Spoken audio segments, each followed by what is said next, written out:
Assalamualaikum warahmatullahi wabarakatuh. Alhamdulillahirabbil alamin wa bihi nasta'in wa ala umuri dunya waddin. Shalatu wassalamu ala asyrofil anbiya'i wal mursalin wa ala alihi washabihi ajmain, amma ba'du. Yang saya hormati dosen pengampu mata kuliah soft skill Ibu Siti Sa'diah SPDMU. Kemudian yang saya banggakan teman-teman semuanya. Di sini saya akan menjelaskan terkait keseluruhan dari pembahasan dari mata kuliah pendidikan soft skill. Saya Arif Fakih Firdaus, NIM 1812187. Mungkin hanya itu sedikit pengenalan dari saya, kurang lebihnya mohon maaf. Assalamualaikum warahmatullahi wabarakatuh.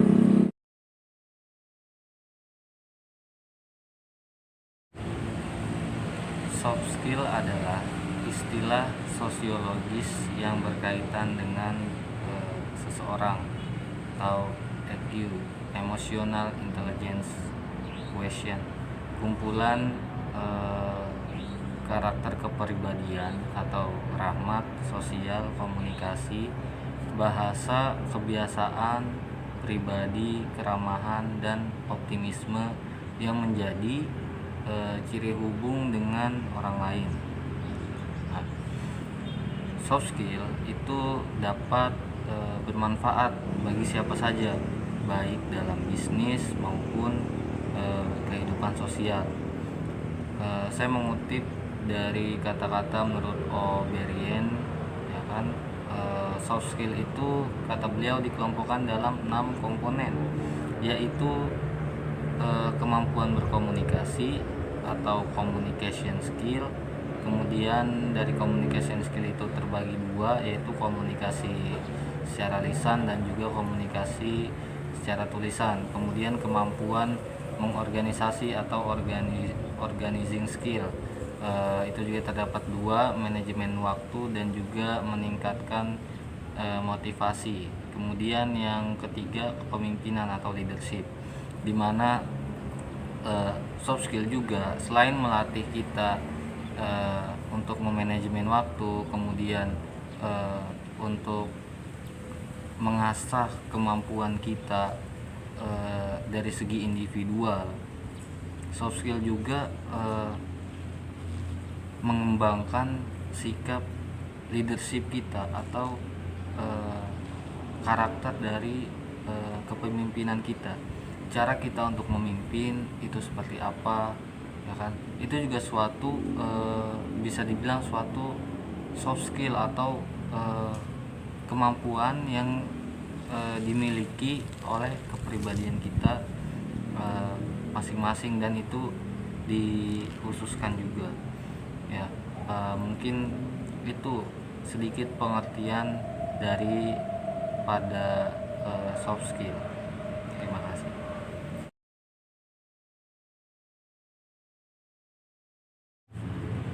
Kemudian selanjutnya ada definisi dari transforming karakter dan transforming belief.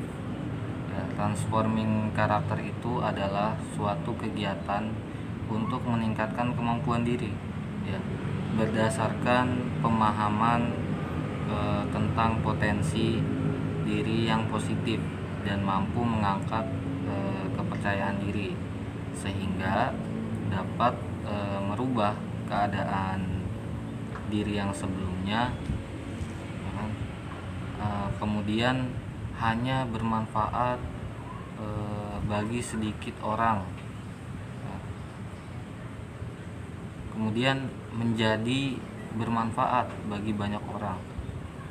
Itu pengertian dari transforming karakter. Kemudian yang selanjutnya pengertian dari transforming belief, mindset, ya. Menurut Adi Gunawan, ya,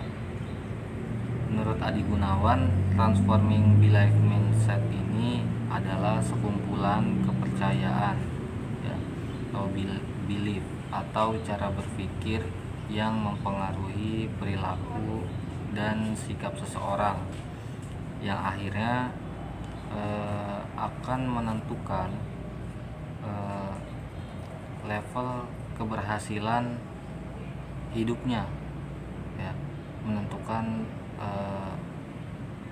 level dari keberlangsungan hidup dari seseorang tersebut. Itu pengertian dari transforming belief mindset, ya.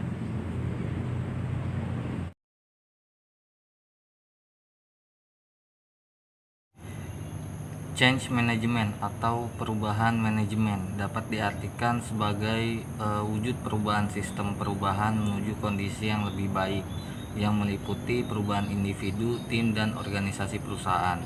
Manajemen stres. Selanjutnya pengertian manajemen stres. Manajemen stres adalah teknik atau cara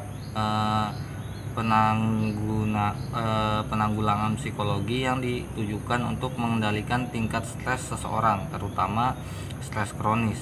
Nah, pendapat lain menyebutkan pengertian manajemen stres adalah kemampuan dalam menggunakan sumber daya manusia secara efektif untuk mengelola dan mengatasi gangguan atau kekacauan mental dan emosional yang muncul karena tanggapan ataupun respon. Nah, dimana ini juga sangat penting ya dari paparan di atas tentang change management dan juga manajemen stres, dimana memanage sesuatu itu penting ya di dalam melakukan kegiatan-kegiatan kita, khususnya di pada pendidikan soft skill ini sangat penting bagi kita untuk mempelajari kedua hal tersebut. Terima kasih.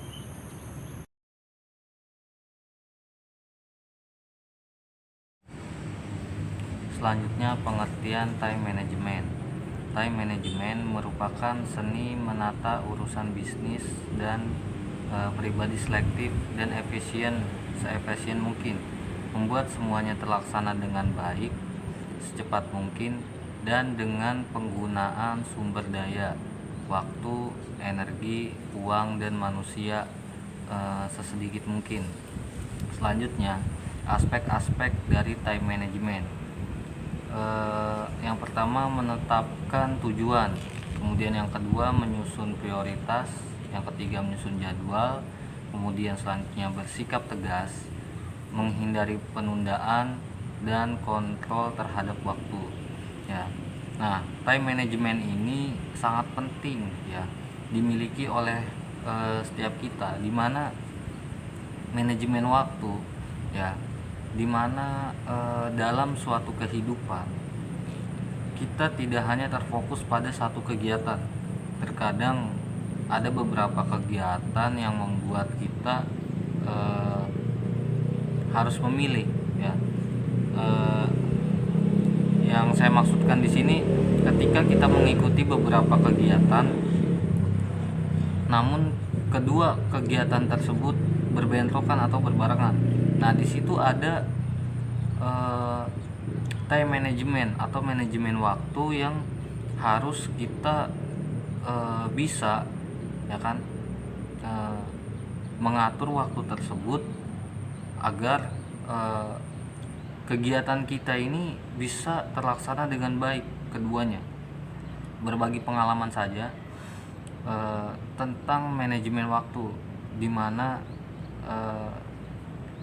saya pribadi pun mengikuti beberapa organisasi di kampus, ya kan. Tidak hanya satu organisasi, ya, dua bahkan sampai tiga ya organisasi.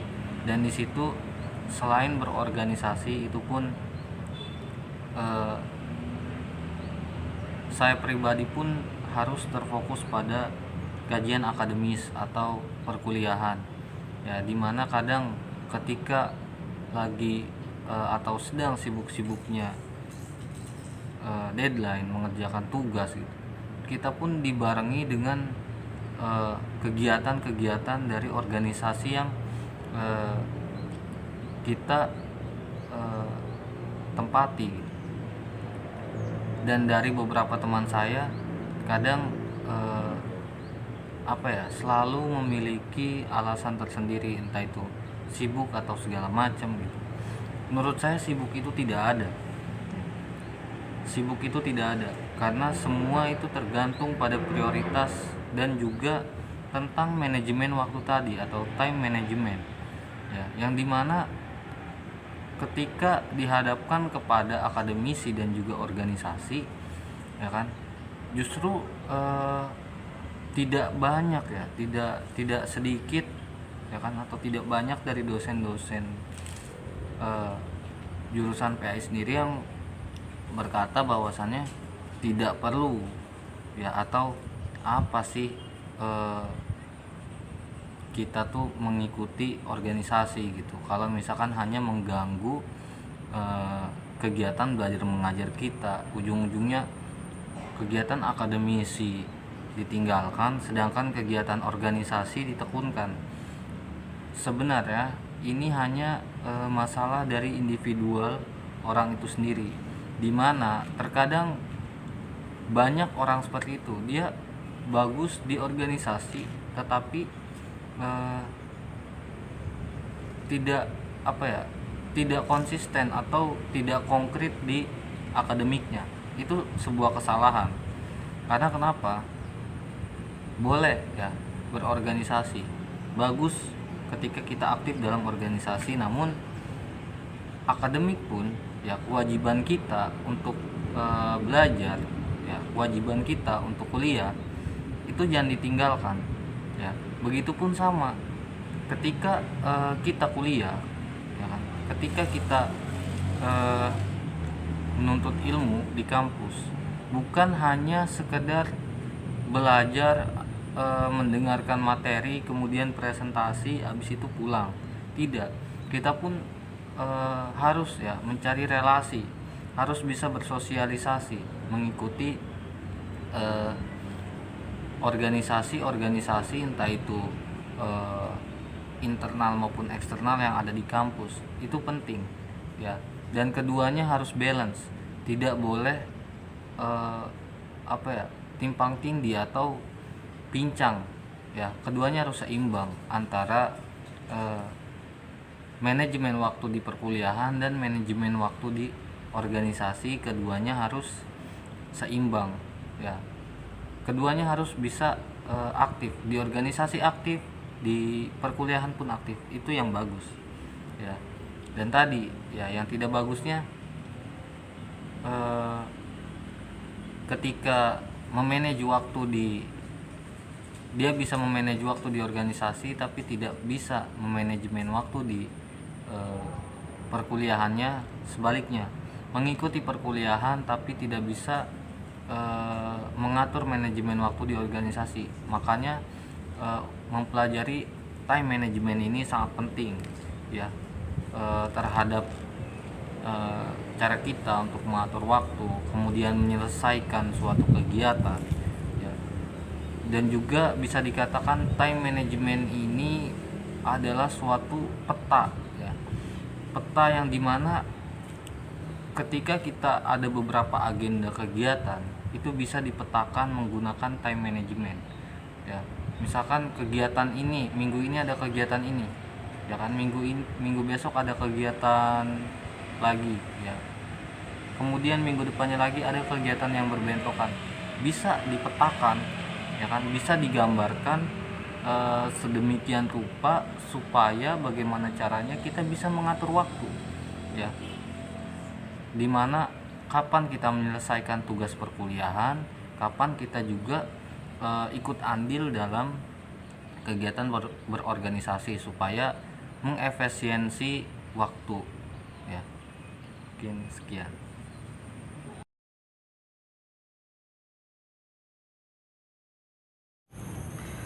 Selanjutnya ada creative thinking atau berpikir kreatif, merupakan suatu kemampuan untuk melihat bermacam-macam hal dalam penyelesaian terhadap suatu masalah. Berpikir kritis selanjutnya berpikir secara kritis dapat diartikan sebagai proses juga atau sebuah suatu kemampuan. Proses dan kemampuan tersebut digunakan untuk memahami konsep atau menerapkan mensistensis dan mengevaluasi informasi yang didapat atau informasi yang dihasilkan. Nah, Tidak semua informasi yang diterima dapat dijadikan pengetahuan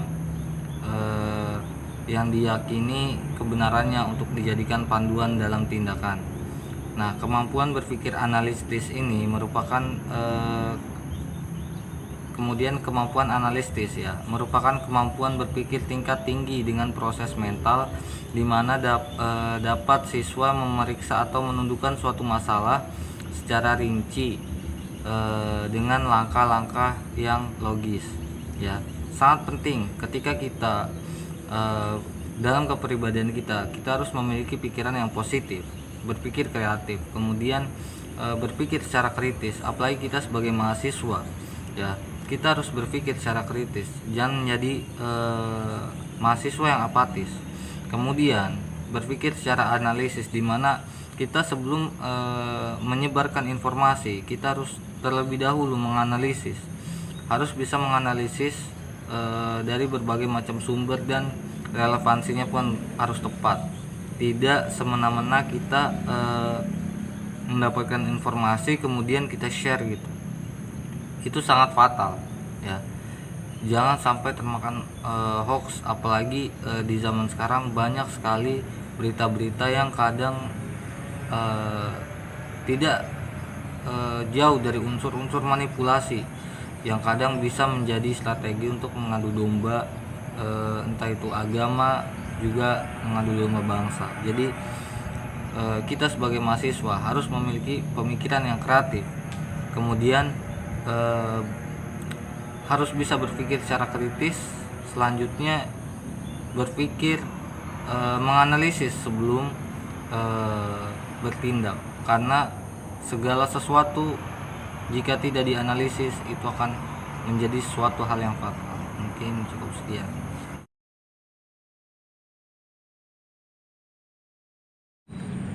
Pengertian goal setting dan life purpose.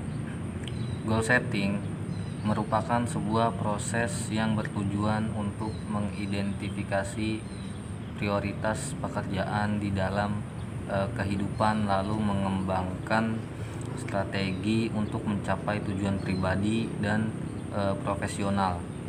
Kemudian life purpose. Dalam psikologi, purpose in life merupakan salah satu aspek dari kesejahteraan psikologis. Individu yang memiliki tujuan hidup memiliki karakteristik seperti perasaan bermakna dalam hidup, berpegang teguh pada keyakinan yang memberi makna pada hidupnya, dan memiliki tujuan akhir. Nah, di mana dua komponen ini saling berkesinambungan antara goal setting dan juga purpose life ya. Di mana di samping kita memiliki tujuan hidup kita, ya kan, cita-cita kita pun harus meyakini apa yang menjadi tujuan hidup kita tersebut. Yakin usaha pasti akan berhasil sesuai dengan apa yang kita lakukan, karena kita sebagai manusia, khususnya umat Islam, ya kan, di samping kita melakukan ikhtiar, ya kan, kita pun harus diiringi dengan doa ya. Jika hanya doa saja, tidak dibarengi dengan ikhtiar, tidak dibarengi dengan apa yang kita perbuat, mustahil akan tercapai sesuatu yang kita inginkan. Begitu pula ketika kita menginginkan suatu hal, ya kan, kita bekerja, kita berusaha, tapi jika tidak dibarengi dengan doa, ya kan, kemungkinan keberhasilan itu kecil, karena kembali segala hal, segala aspek dalam kehidupan kita meyakini bahwasannya apa yang kita lakukan ini sudah ditakdirkan oleh Allah Subhanahu wa taala. Maka daripada itu, selain kita memiliki sebuah cita-cita, di situ pun kita harus memiliki ikhtiar, dan selain kita berikhtiar, kita pun harus diiringi dengan doa. Begitupun sebaliknya, kita berdoa diiringi dengan ikhtiar, diiringi dengan apa yang ingin kita lakukan, apa yang ingin kita kerjakan, perbuat. kita lakukan. Setelah itu serahkan semuanya kepada Allah Subhanahu wa Ta'ala.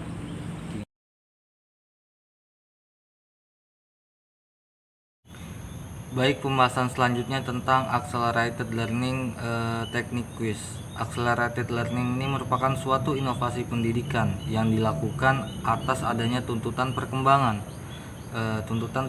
zaman. Accelerative sendiri artinya percepatan dan learning artinya pembelajaran. Nah, accelerated learning atau cara belajar cepat atau CBC adalah kemampuan menyerap dan memahami informasi baru dengan cepat dan menguasai informasi tersebut. Ya, itu adalah accelerated learning, di mana accelerated itu accelerative itu adalah cepat, ya, atau bisa dikatakan accelerated atau dipercepat, dan learning adalah pembelajaran. Jadi sistem pembelajaran cepat. Itu pengertian dari accelerated learning.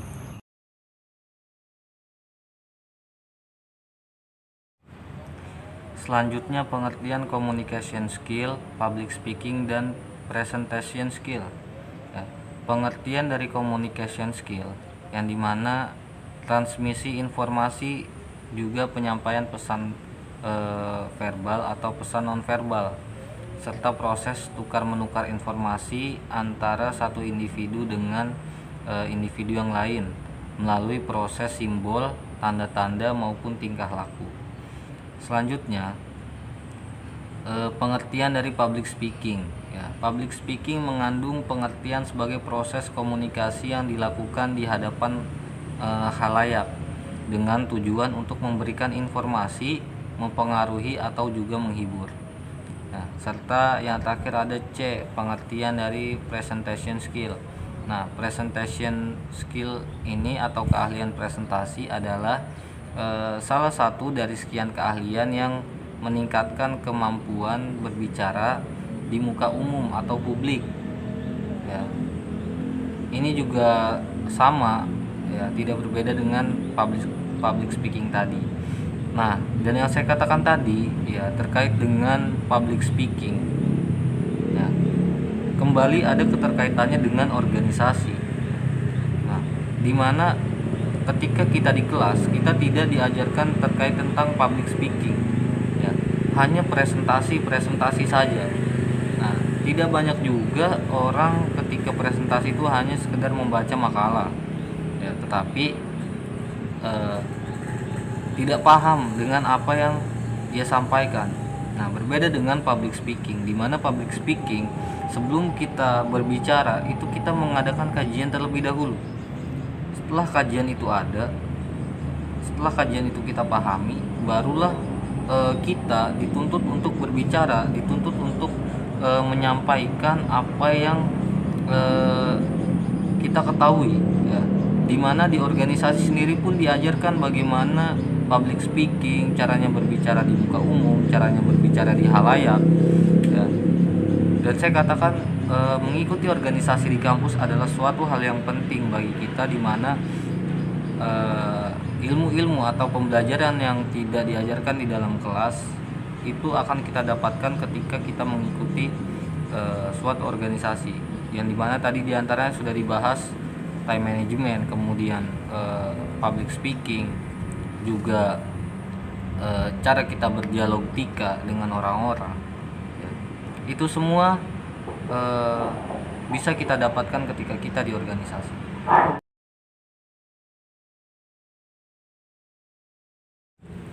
Selanjutnya pengertian dari leadership skill atau kepemimpinan, diterjemahkan dari bahasa Inggris. Leadership atau kepemimpinan secara etimologi adalah terjemahan dari kata leadership yang berasal dari kata leader atau pemimpin. Nah, leader sendiri adalah seorang yang memimpin, sedangkan pimpinan merupakan jabatannya. Dalam pengertian lain, secara etimologi, istilah kepemimpinan berasal dari kata dasar pimpin yang artinya bimbing atau tuntunan. Dari kata pimpin maka lahirlah kata kerja memimpin. ya, yang artinya membimbing atau menuntun. Pengertian kepemimpinan adalah sebuah kemampuan atau kekuatan di dalam diri seseorang untuk memimpin dan mempengaruhi orang lain. Nah, leadership ini atau kepemimpinan juga adalah hal yang penting yang harus kita miliki dalam pengembangan soft skill, dimana kita pun sebagai setiap dari kita adalah pemimpin ya. Jadi sebelum kita memimpin orang lain, alangkah baiknya kita untuk memimpin diri kita terlebih dahulu. Mengkritik seorang pemimpin adalah hal yang mudah. Ketika kita mengkritik pemimpin itu tidak bijak, pemimpin itu salah, pemimpin itu dan lain sebagainya. Kadang jika hanya mengkritik itu adalah hal yang mudah, tapi yakinlah jika ketika Anda sendiri berada di posisi pemimpin tersebut, mustahil Anda bisa lebih baik dari pemimpin tersebut. Karena bagaimanapun setiap pemimpin memiliki setiap seseorang memiliki kekurangan dan kelebihannya masing-masing. Seorang pemimpin tidak hanya menjalankan roda kepemimpinannya dengan hanya mengandalkan satu unsur, di mana kepemimpinan itu memiliki beberapa unsur, diantaranya demokrasi dan juga otoriter.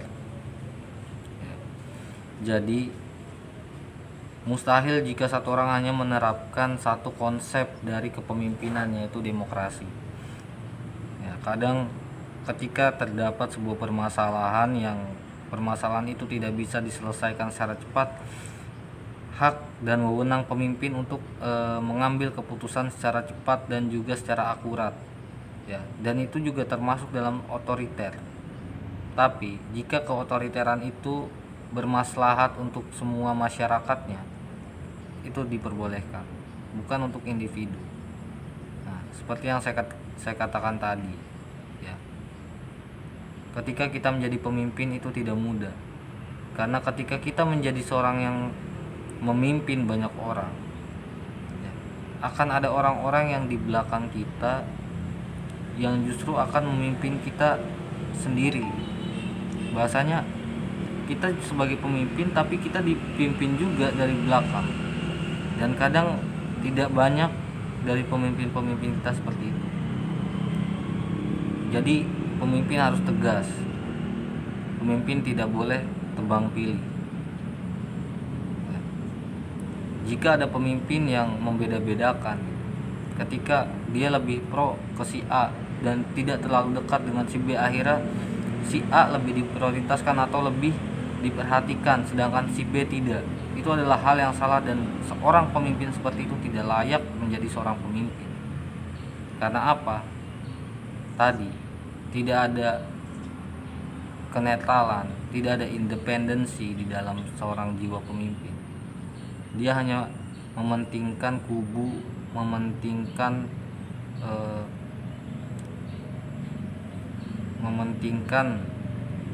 perkumpulannya sendiri, tapi cenderung tidak memikirkan orang lain. Itu adalah contoh pemimpin yang egois. Bahkan jika ada pemimpin yang seperti itu, ya, lebih baik, ya kan, pemimpin yang otoriter, yang dimana dia otoriter pun demi kemaslahatan bersama, ya kan. Dia otoriter, dia dia tidak tebang pilih, dia tidak segan gitu. Orang yang dekat sama dia pun kadang ya dia tidak segan ketika orang itu bermasalah, ya kan? Itu wajib mendapat hukuman. Dan seperti itulah pemimpin, tegas, ya, jangan pilih-pilih. Karena jika pemimpin sudah pilih-pilih, bagaimana dengan rakyat? Pemimpin adalah orang yang memiliki kendali penuh. Jadi jadilah pemimpin yang bijaksana.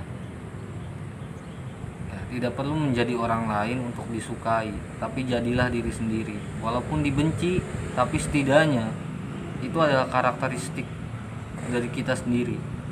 Ya, jiwa kepemimpinan kita diuji di situ ketika kritik-kritik dari orang itu berdatangan.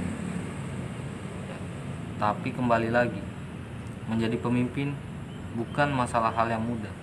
Menjadi pemimpin bukan sekedar mengatur, tapi bagaimana caranya seorang pemimpin bisa merangkul semuanya, bisa menjadi suri tauladan yang baik.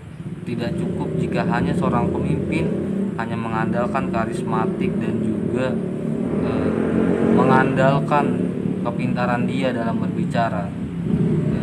Tapi kadang dalam realitanya, dalam aksinya itu nol, ya. Jadilah pemimpin yang baik. Karena kajian-kajian kepemimpinan itu banyak, seperti MOK, manajemen organisasi kepemimpinan, di mana dijelaskan apa perbedaan dari pemimpin dan pimpinan, kepemimpinan dan juga pemimpin, ya, di mana pemimpin adalah orang yang memimpin dan kepemimpinan adalah gaya cara dia memimpin. Mungkin cukup sekian.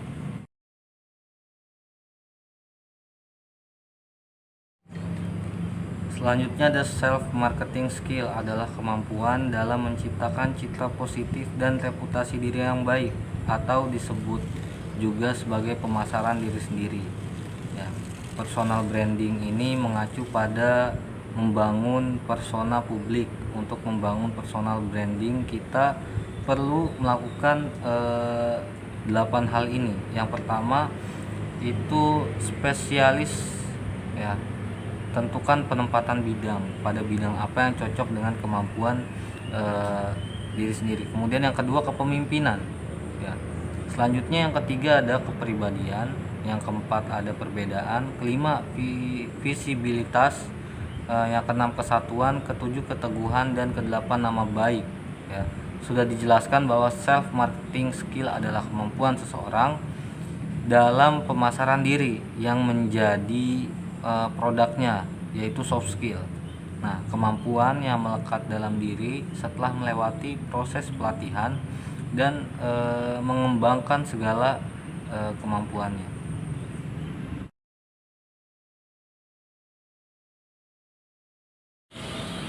Yang terakhir ada negotiation skill, dalam kemampuan yang erat dengan komunikasi, karena pentingnya interaksi dalam proses mencapai kesepakatan.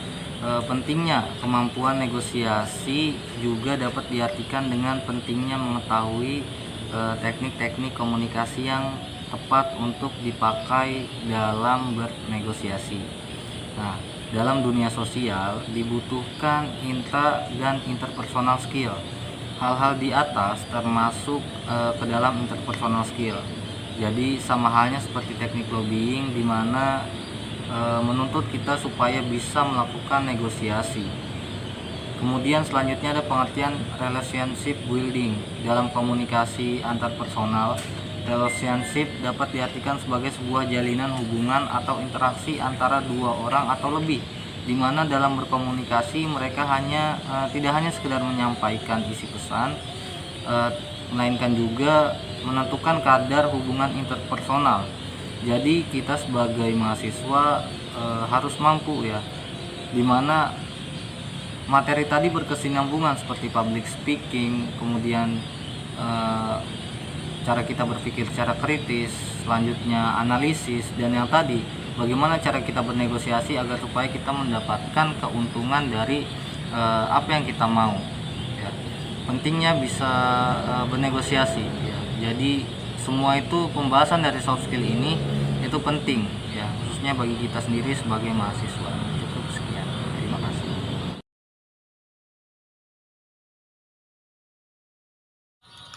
Ya, mungkin hanya itu saja yang dapat saya sampaikan mengenai materi-materi seputar soft skill, dari mulai materi awal hingga materi akhir.